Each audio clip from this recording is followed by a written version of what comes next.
Hi, and welcome to Codex. Today, we are very happy to welcome Professor Mauro Maggioni to kick off the fall semester. Professor Maggioni earned the equivalent of a bachelor's master's in mathematics from the Università degli Studi di Milano in Milan in 1999, before completing a doctoral degree under Guido Weiss and Ed Wilson at Washington University in St. Louis in 2002.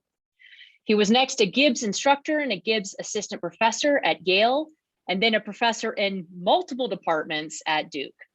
Professor Maggioni is currently Bloomberg Distinguished Professor at Johns Hopkins University in Baltimore. He has received a number of honors for his work, including the Popov Prize in Approximation Theory, a Sloan Fellowship, a Simons Fellowship, and being named Fellow of the American Mathematical Society. Professor Maggioni is interested in a variety of problems in the mathematical foundations of data science using techniques from a number of areas, including harmonic analysis, approximation theory, probability, and statistics. Today, he will be speaking on learning interaction laws in particle and agent-based systems. Take it away. Thank you so much, Emily, for the kind and long introduction. Again, I encourage everyone to ask questions during the talk, even if it's recorded. I would like to keep this, interactive and as low key as possible, even if it ends up on the internet. I know this doesn't quite fit some of the main themes of your seminar series. I could have spoken about topics related to dictionary learning and manifolds and so on, but I sort of wanted to advertise some of the work I've been doing in the past couple of years now with several collaborators on the intersection between physics and dynamical systems and statistics and machine learning. And there are lots of signals here, which are in the form of time series of agents and particles moving. And at the very end, I will also mention briefly, because this is ongoing work and I have no results yet to be able to present, on connections between dictionary learning and physical systems. As I mentioned, this is joint work with several collaborators, among whom my collaborator in the math department is an assistant professor there, Fei Lu, Sui Tang, who was a postdoc at Johns Hopkins for several years, and she's now an assistant professor at UCSB. Ming Zhong, a postdoc at Johns Hopkins, who also just recently moved to Texas, and my ex-student as of, no, I guess today is still the last day as my student, even if he has already defended it earned his PhD, J.Miller. In this first slide, I'm showing you two movies, which I took from YouTube. One shot by Felix Munoz, I think in England, with a set of Sterlings flying. And we can, I think, appreciate the movements of this large number of birds, which it's a movement which is a collective movement. It seems somewhat perhaps coordinated, albeit I think it would be hard to argue that every single one of those birds sees all the positions and velocities of the others and actively at every instant coordinates his flying with all the others. And the second movie at the bottom right is a short excerpt from a beautiful documentary by the BBC. I think this is also narrated by Sir Attenborough, entitled Blue Planet, depicting a school of fish. These are prey, and they're being attacked. And when they're being attacked, they form these patterns, supposedly to intimidate the much larger and aggressive predators. And I strongly encourage you to purchase or view a full documentary where you can also see how the predators react and then themselves form coordinated movements to quote unquote optimally attack their prey. So the topic of the talk is about large systems of particles or agents. In the previous two examples, the agents were birds and fish respectively.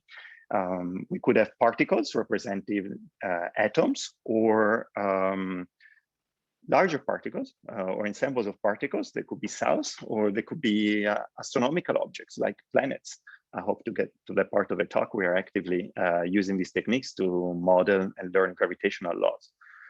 And these particles interact with each other, sometimes in a way which is relatively simple.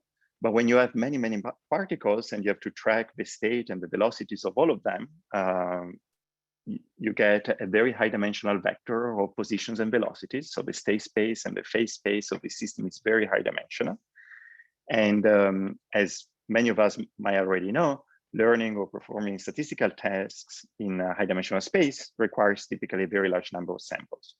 And the theme of this talk is the following. So if we assume that the laws governing the interactions between these agents are somewhat simple, for example, they are only between pairs of agents and depend only on distances between the agents, can we somehow defeat the curse of dimensionality and learn very efficiently these governing laws of motion without having a lot of data and perhaps even allowing for the data to have noise or have unobserved parts of the data? For example, we might not be able to observe velocities, but only positions. More generally, these sort of problems lies at intersections between machine learning and dynamical systems and physics. And of course, there's been a tremendous interest in this sort of intersection for many decades from many different perspectives. There is no way for me to do a full review here. I mentioned some of the names that in the last few years, but not only, I've looked at related problems. For example, there is recent work by Stan Osher and Scheffer, but also Nate Coates and Yannis Kavrakidis. This goes back to even 30 or 40 years ago on physics-informed statistical models for learning and predicting dynamics. And there is also a string of work by Tenenbaum, Battaglia, and collaborators on using almost probabilistic language techniques for learning physical laws in complex and mixed physical systems. So the kind of systems that I want to start discussing can be put in the very general form of system of the E's, where you have a left-hand side, which are the velocities of the state vector. So X is a high dimensional state vector in R capital D. My capital D is going to be large. In the case of, say, 10,000 birds in 3 dimensions, this X would be a long vector containing the X, Y, Z positions of all the birds. If we assume that the system is governed by a second order equation to this vector, I should also append all the velocity of all the birds. So this capital D will be 3 or 6, if you include the velocity, times the number of birds. So say 30,000 dimensional for 10,000 birds. So we have the left-hand side, which is the velocity, and that's equal to some function of the current state. And this function, of course, maps a state space or phase space to itself. And it's a very high dimensional function. It maps R capital D to R capital D. And we're going to make observations in the form of positions and corresponding velocities of these particles or agents. And here I'm going to introduce a notation that I'm going to use throughout the talk. So this X super M at TL is the state vector at time TL along the mth trajectory. So we're going to observe multiple trajectories. Maybe we make an observation of a trajectory of birds today, one tomorrow, one in a week. So those are different trajectories with different initial conditions. They're going to be indexed by M, and that's going to be the superscript. And we make observations along each trajectory at some times TL. I'm going to assume, this is not important, that these observation times are sort of the same for all of these trajectories. It's sort of, think of it as being tied to the frequency rate of the instrument that is measuring these positions. And similarly, we're going to measure the corresponding velocities along the same trajectories at the same times. So M indexes the trajectory, L indexes the times at which we're making these observations. Our goal is going to be, given these observations of positions and velocities of the system at different times along different trajectories, we would like to construct a function f hat that is close to the function f, which gives us the right-hand side. If we can do that, we've learned an approximation of the system. We could use that perhaps to make predictions for new initial conditions. Now, as stated, the problem has no randomness. It's really sort of an approximation problem. But of course, in practice, there are many sources of randomness.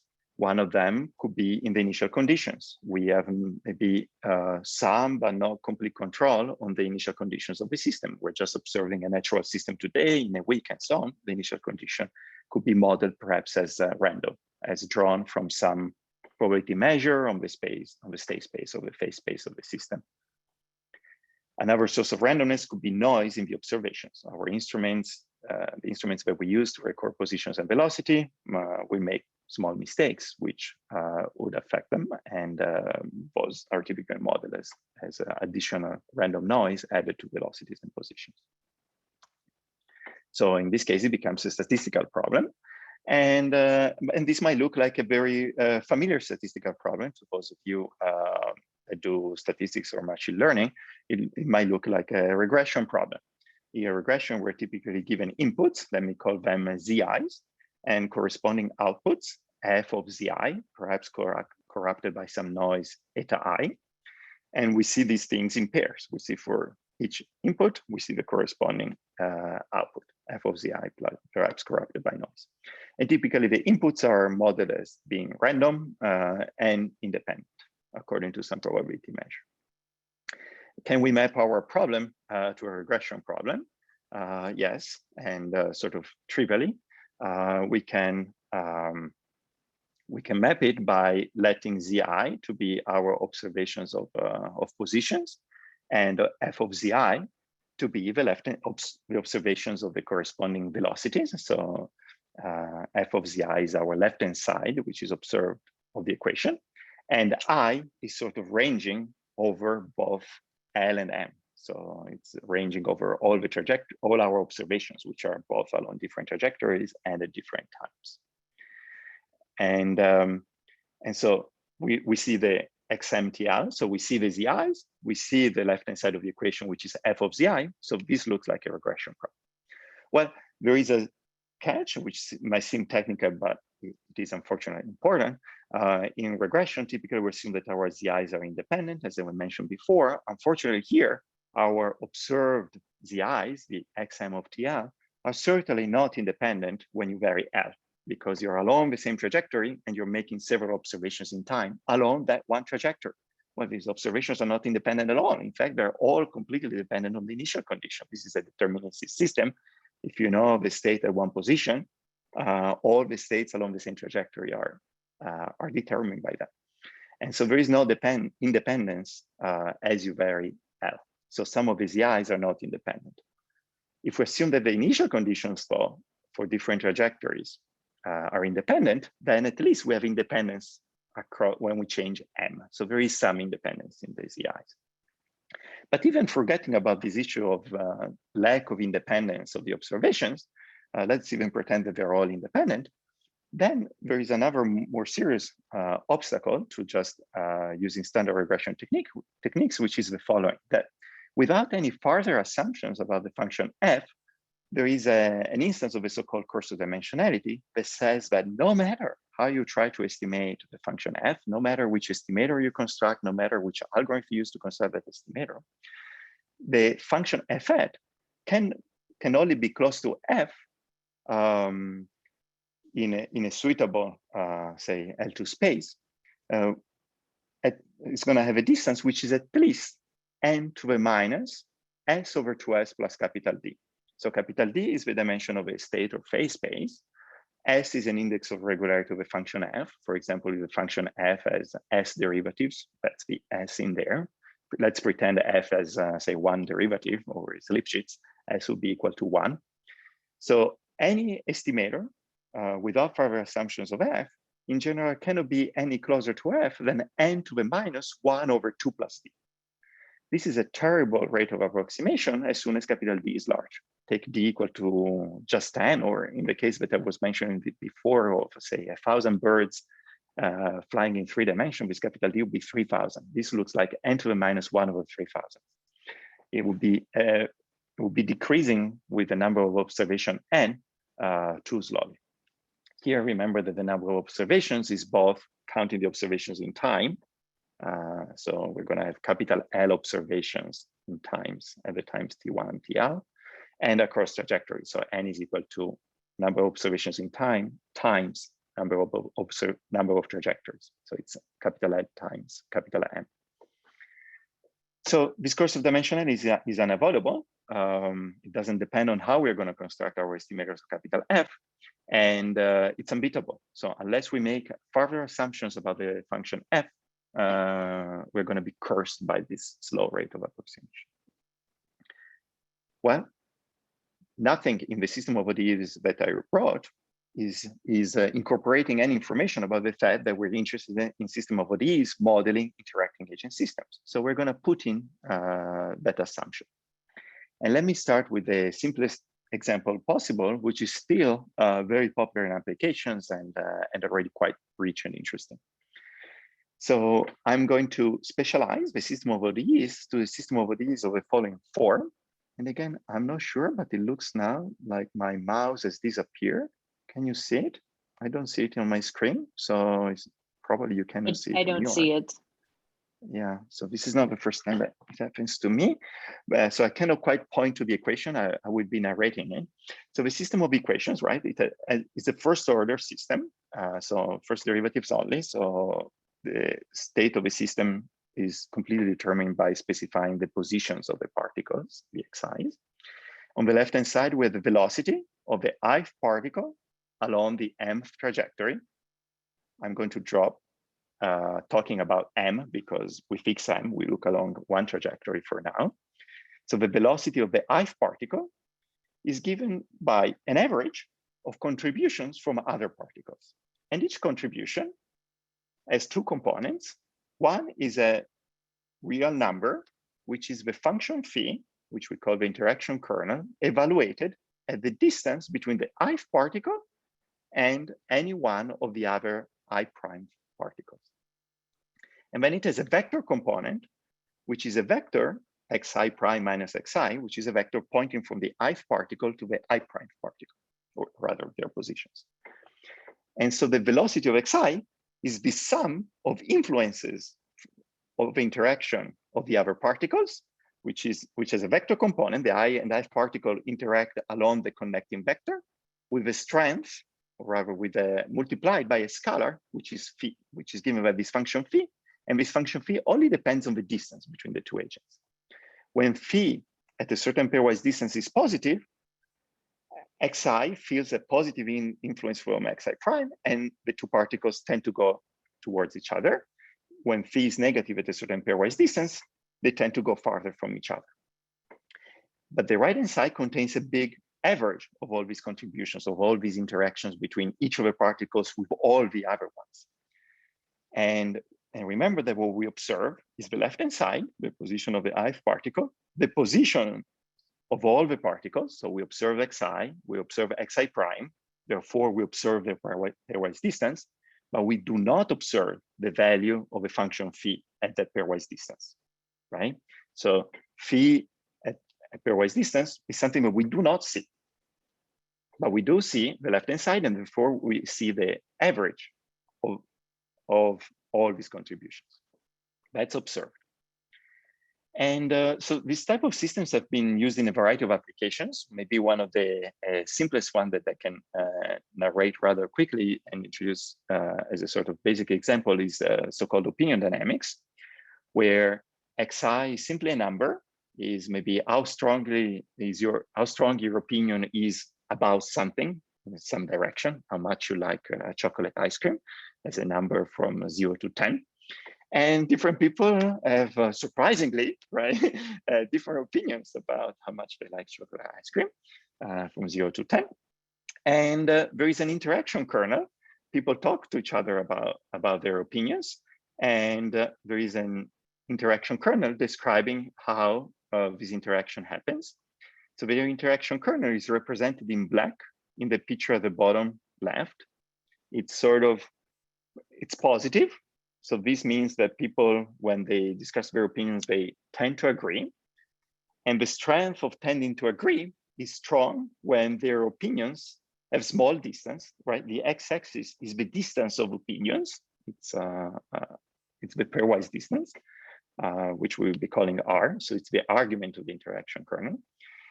So the interaction kernel has value about 0.004 positive. So people tend to change their opinions and make them become closer when the opinions are already close.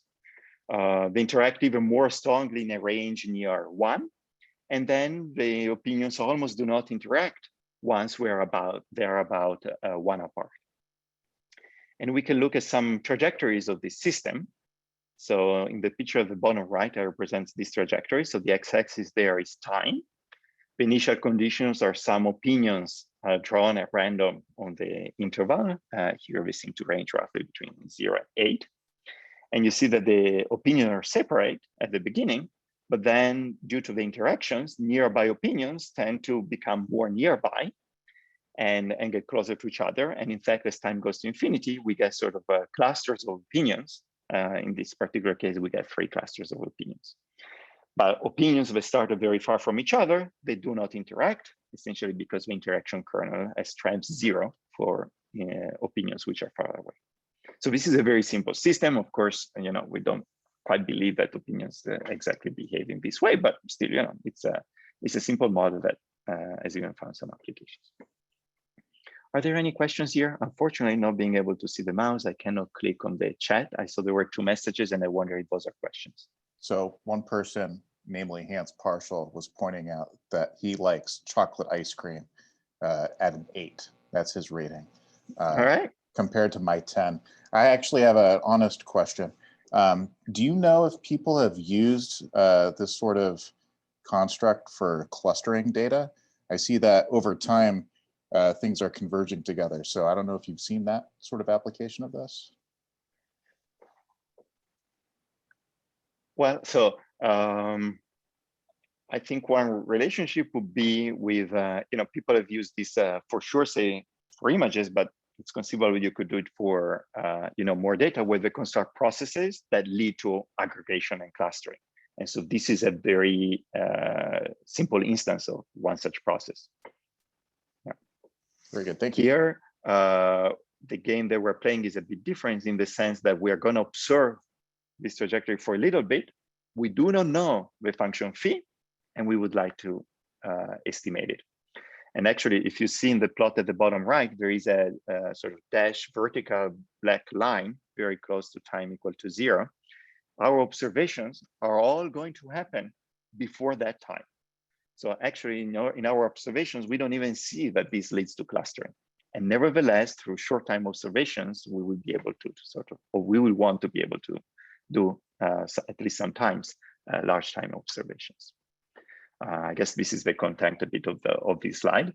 So on the left column is the truth. So it's the true system. 2 different initial conditions in the top row and in the bottom row. We are going to make observations from this true system, from trajectories of this true system along different trajectories. Here are 2 of them for short times. So that's the red dash line. And we're going to estimate the interaction kernel phi. And we can use that to start from the same initial conditions and make predictions about how the system is going to behave. That's the right column. And I think in all of my pictures with trajectories, I'm going to maintain this structure where on the left is the truth, on the right is the result of running the dynamics with our estimated interaction kernels. The true interaction kernel is the blue phi. Our estimated interaction kernel is going to be the phi hat. The true trajectories are xt. Our trajectory obtained by running the system with the estimated interaction kernel are going to be called x hat. All right. It's a slight abuse of notation. We're not estimating the trajectory. We're estimating the interaction kernel, and with that, we run the ODE system that produces the estimated trajectory. And you see that we do pretty well even for very large times in this particular case. All right, so in order to tell you how we estimate the interaction kernel, I need to introduce a little bit of notation. We need to do a bit of a construction.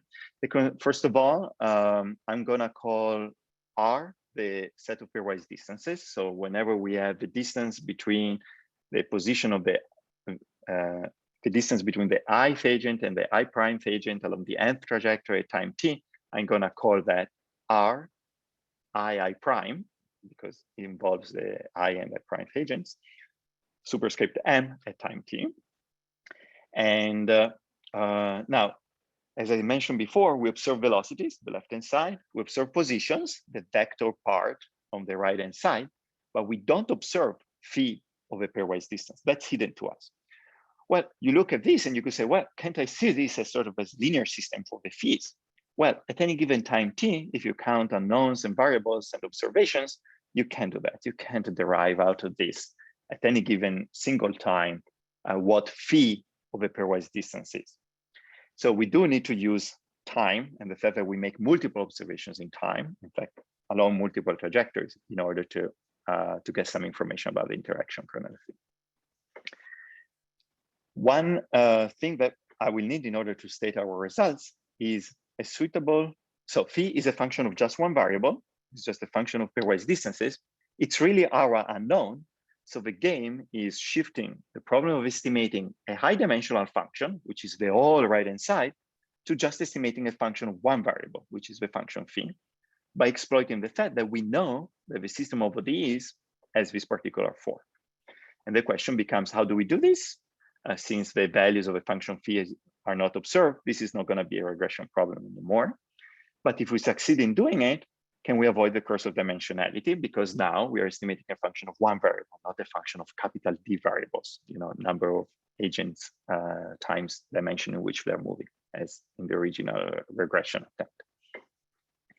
So we are living in the space, the domain of our function phi is the space of pairwise distances. So it's just the positive real axis. And in order to quantify how good our estimated phi is, we're going to need a measure on this space of pairwise distances. And the measure that we're going to use is this measure rho LT that I define at the bottom. The expression looks messy, but it's really a very simple definition. Let me start describing it from the inside. Well, let me describe it. So from the outside in, actually. So we are going to average over initial conditions. So there is going to be some measure, actually unknown to us, from which initial conditions of the system are drawn. That's the measure of mu naught that I also mentioned in the previous slide. So this expectation is expectation of initial conditions drawn with respect to the measure. So we're going to average over those. We're going to average over observations in time. That's the 1 over L, sum over L. We're going to average over all the agents. What? We're going to average this measure, which is a delta function on the positive real axis, at which so the positive real axis is the axis of pairwise distance. At which pairwise distance are we going to put a delta function? At any of the pairwise distances where we're going to observe. So Ri prime MTL is the pairwise distance that we observe between the I and the prime agent along the nth trajectory at time TL. In other words, we have these observations of trajectories. Whenever we're making such an observation, we look at all the pairwise distances. And for each of the observed pairwise distances, we drop a delta function on the positive real axis. And then we average all of these delta functions that we observed. So this gives us a measure on the positive real axis. This measure is not trivial. I think I have a picture of that. So here we pick a two-dimensional system of interacting particles. They interact with a classical potential used in molecular dynamics. It's called the Lennard-Jones potential. This is a potential which is positive and negative. It's negative at nearby distances, which means that when two particles get really close, they repel each other. It's positive for larger distances, meaning that as particles move away from each other, they get attracted to each other. So the system plays a game of repulsion and attraction, repulsion at small scale and attraction at larger scale. And the interaction kernel is the right curve in the plot. The blue curve is what we're going to estimate, and it's really close to the right one. But I want to comment in this picture mostly about the measure, which is represented by a histogram of the pairwise distances. And as you can see, this measure is far from being uniform. It's highly peaked, maybe at 1.2, saying that many of the observed pairwise distances along trajectories of the system are close to 1.2. Maybe this is a sort of balance between the repulsion and attraction that we are observing along our trajectories. And then it is another peak near 2, again, due to this game of repulsion and attraction. And so it's a non-trivial measure. we can prove under some rather general conditions that it's well behaved with respect to Lebesgue measure. For example, it's absolutely continuous with respect to Lebesgue measure. You can imagine that if there is a large range of attraction which is sufficiently strong, you can often prove that this measure is compactly supported if such is the measure of initial conditions and so on. But it's certainly not a uniform measure. For example, in this case, it's very, very close to 0 when the distances are very small, much smaller than 1. That's because when two particles get really close, the repulsion of interaction kernel is very, very large, so that the particles don't collide. So that makes the measure really small, near 0. All right, so how are we going to construct our estimators for the interaction kernel? Let me rename the right-hand side of our system of ODEs f sub phi of the current state. This reminds us of a notation, general notation of system ODEs at the beginning of a talk, but there is this index phi, which really shows the fact that this function f is not an arbitrary high dimensional function. It depends on the interaction kernel phi in a very specific way. We don't know phi, but certainly we would like the equations to be satisfied. So based on our observations, we're going to introduce an error functional that we can evaluate on our observations.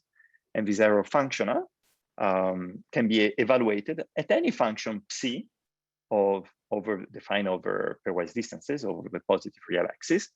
And this functional is simply a least square functional between the observed left-hand side, the observed velocities, x dot I of the ith agent along the nth trajectory at time tr, and what the right-hand side of the system of ODEs would be if the interaction kernel was psi.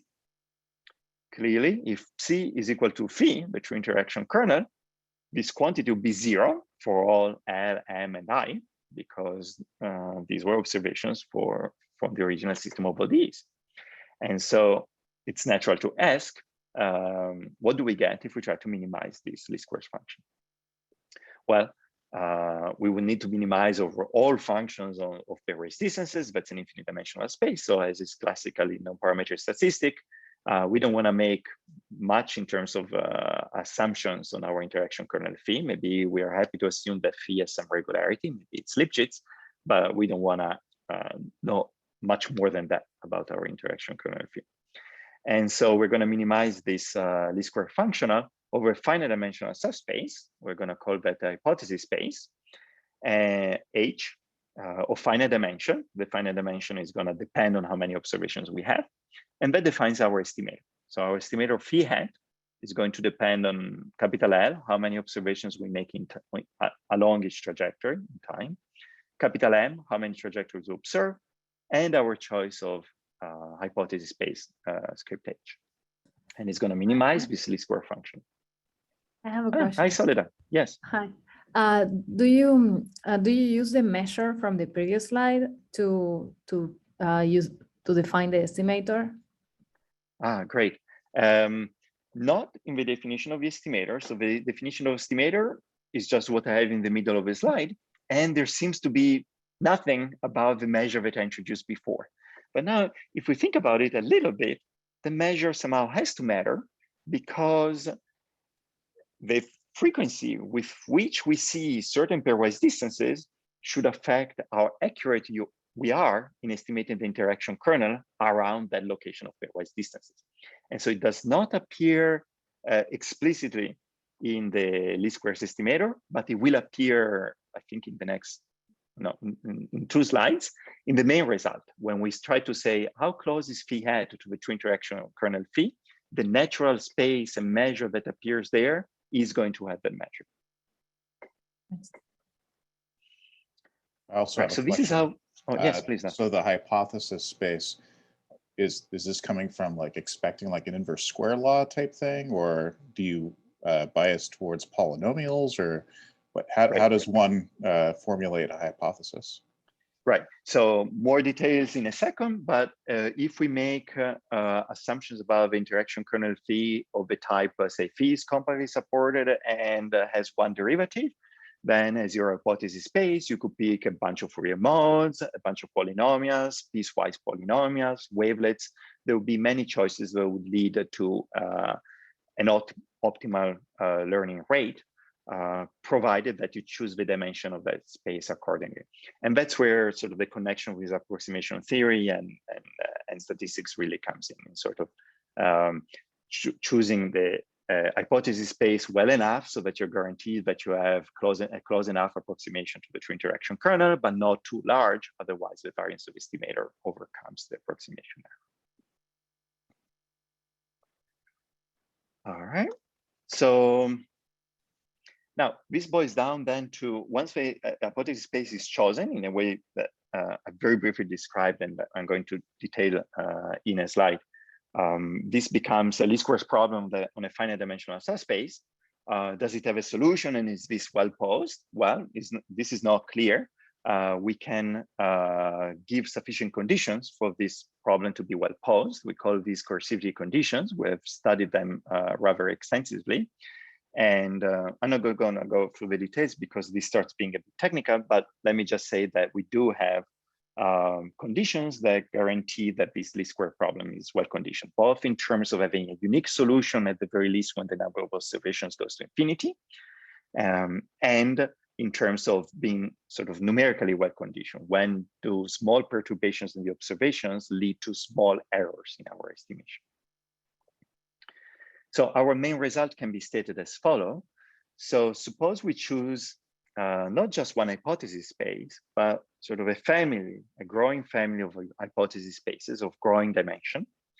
And we're going to choose them. So these functions are going to be, at least in this talk, compactly supported. So we have either an estimator, we know we have an upper bound on the size of the support of the underlying interaction kernel. And let's assume that if these hypothesis spaces, this family of hypothesis spaces Hn is such that the dimension of Hn is about n, then we can guarantee that this is part of our assumption. So if as part of our assumption, we can guarantee that in this space Hn, we can find an approximation to the true interaction kernel phi, which is in L infinity at least n to the minus s close. Then we can do the following. We say, choose the dimension of your hypothesis space as a function of the number of trajectories that you have seen. So choose n equal to this n star of order m over log m to 1 over 2s plus 1. Pick your hypothesis space h sub n star and construct your estimator phi hat there. Then this estimator is a random function because it's looking at these trajectories, which are random because the initial conditions of them is random. This random function is in expectation, at least, we can also prove high probability bounds, close to the true interaction kernel phi in the space L2 of rho TL. That's the measure that we introduced before coming up. And also, I mean, the notation might look a little bit funny here. You see this phi of dot. That means this is the function that evaluated a pairwise distance r as value phi of r times r. It turns out that this multiplication or reweighting by r is very natural. So phi hat and phi are close in this sense. And how close are they? They are about log m over m to the s over 2s plus 1 close. Forget about the constant for a second. So capital M is the number of trajectories that we see. When it grows, the right-hand side goes to 0. Good news, our phi hat is getting closer and closer to the true interaction kernel phi. What's the speed at which we are approaching phi with our estimator? The speed is this exponent, s over 2s plus 1. This is optimal. So first of all, let me say capital D, the dimension of a state space, doesn't appear. So the curse of dimensionality is gone. Capital D has been replaced by 1 because we're estimating a one-dimensional function. And so this exponent is in fact optimal for regressing a one-dimensional function in a non-parametric setting. S is this regularity, think of Holder regularity. Now, the hypothesis space can be chosen so that the hypothesis of the theorem is satisfied. And for the approximation theorist among you, you know that if phi is S-Holder regular, you can attain this sort of approximation by choosing n Fourier modes or Legendre polynomials, Chebyshev polynomials. piecewise polynomials on regular partitions of the interval and so on. So there are definitely many choices of the hypothesis spaces that are all consistent with this result. Now, one bad thing about this result, which makes it for sure suboptimal, at least in some cases, is that the number of samples that appear in the right-hand side as controlling convergence is just capital N, which is the number of trajectories that we observe. But we have also multiple observations along a single trajectory. Those are not independent. And we have capital L of them on every trajectory, but capital L does not appear there. We would love to have something like log m times L over m times L. While if the observations along trajectories were truly independent or somewhat independent, we think we could do that, but they're not. They're deterministic functions of each other, so we don't have that. I don't have time to discuss the constant very much, but one might worry about the fact there is a constant in the denominator there. That's our coercivity constant that controls the well-posedness of the problem. Small constant, ill-conditioned problem, bigger constant on our right-hand side here. So it's all consistent. And of course, it is of interest to be able to control this constant based on the choice of hypothesis space, on capital N, which is the number of agents, as a function of capital L, which is the number of observations in time. And we have addressed at least partially these questions in our papers. All right, so in the 5 minutes or so that I've left, let me show you some examples. So we verified that the theorem is correct also numerically, of course, on several examples. And this theorem, we have generalized it not just to the system of agents that I discussed, but to many other types of agent systems. And I want to show you some examples of those. Now, just one slide before I do that, I want to mention that we wanted to make sure that estimating accurately the interaction kernel leads to trajectories of the system driven by the estimated interaction kernel, which are close to the trajectories of the original system. Now, in general, these systems can be very opposed in the sense that small perturbations of the system might lead to very big errors in the trajectories going into the future. So we cannot expect results which are too good. But at the very least, we can prove, any of these two bounds. Let me maybe comment on the second one. The second one says that if you look at the true trajectories of the system, those are the xt, and the trajectories produced by the system driven by the estimated interaction kernel, those are the x at t.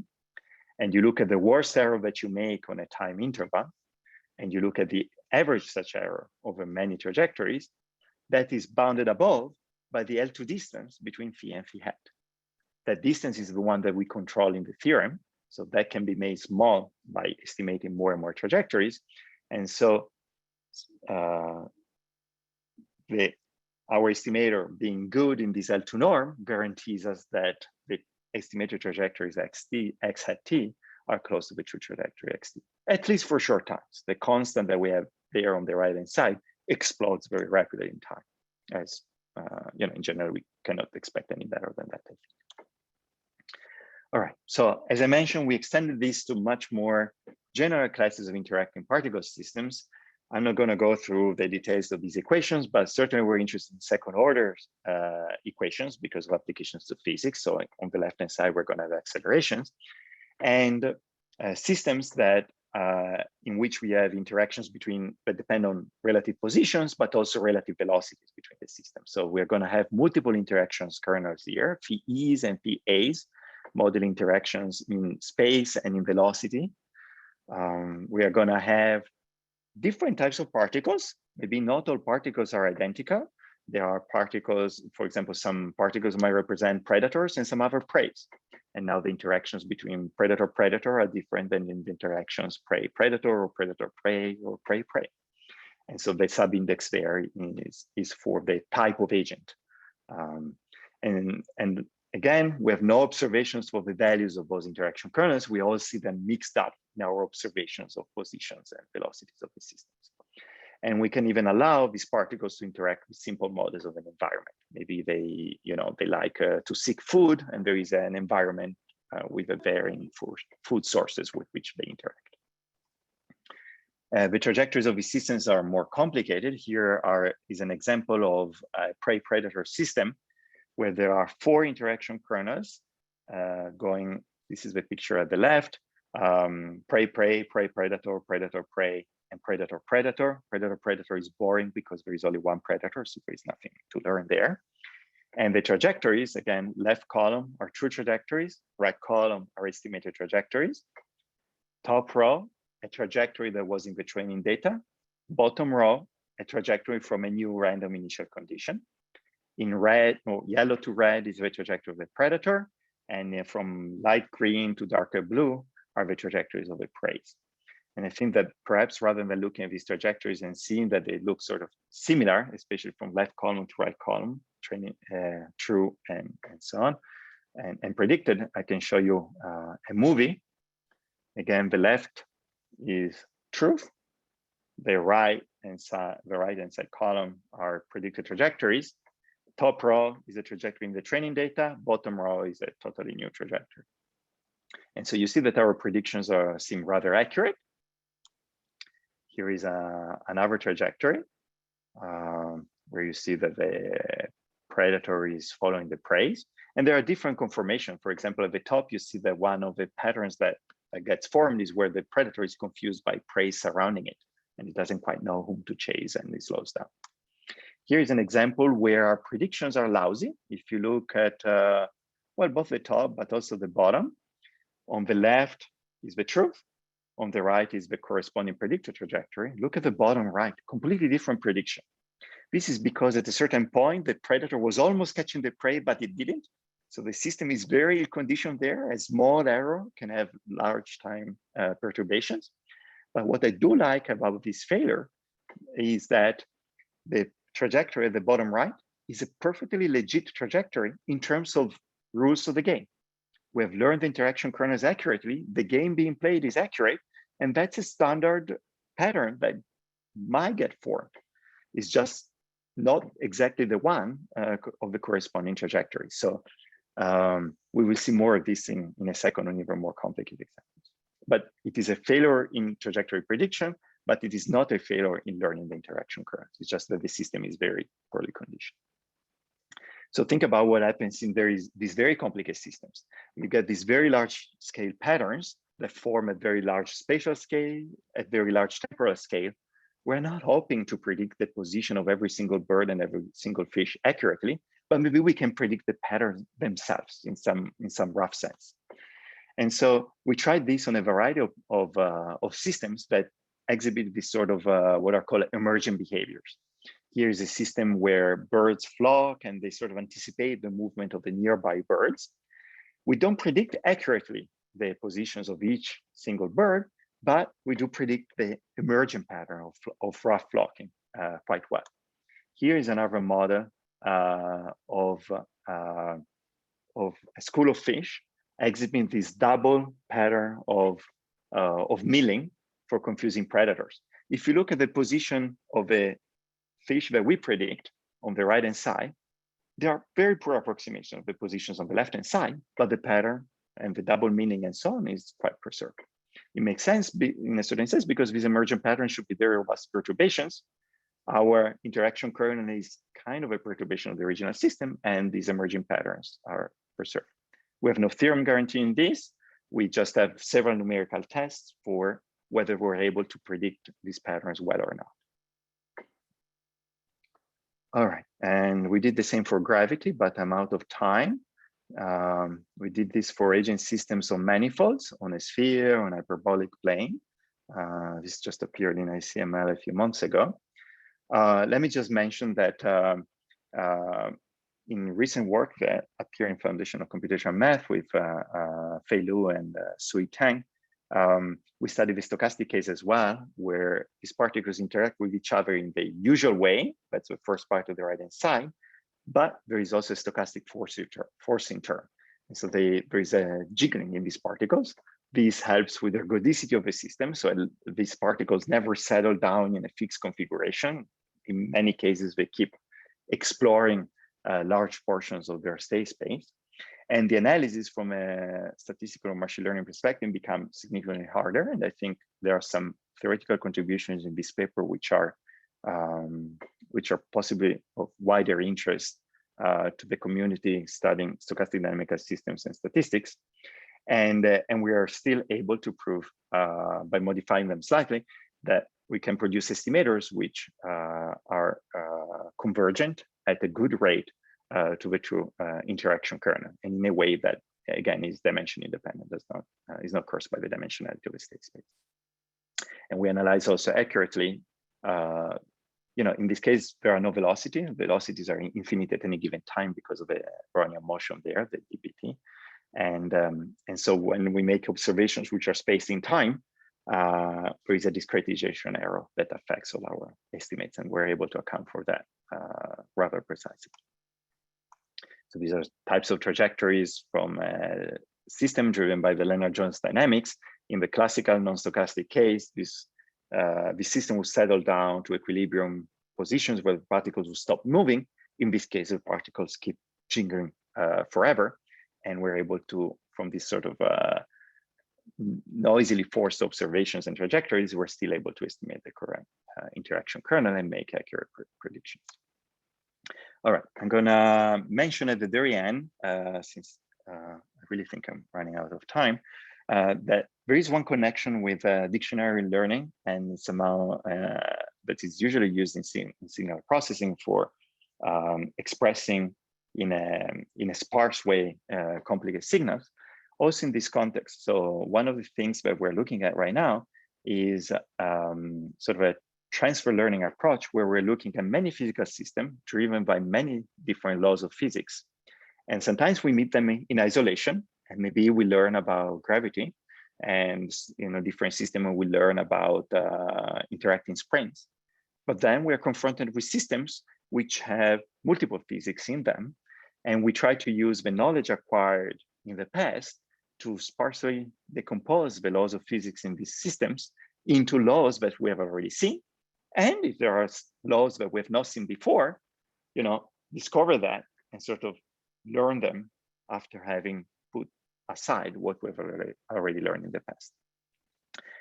We've written already multiple papers looking at different aspects of these interacting particle systems with multiple agents for emergent behavior in the stochastic case, in the manifold case, and so on. These are some of the papers there. You can also find them on the webpage, on my webpage.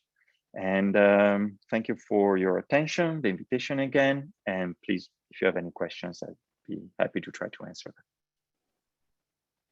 Thank you very much. And everyone, please hit your reaction button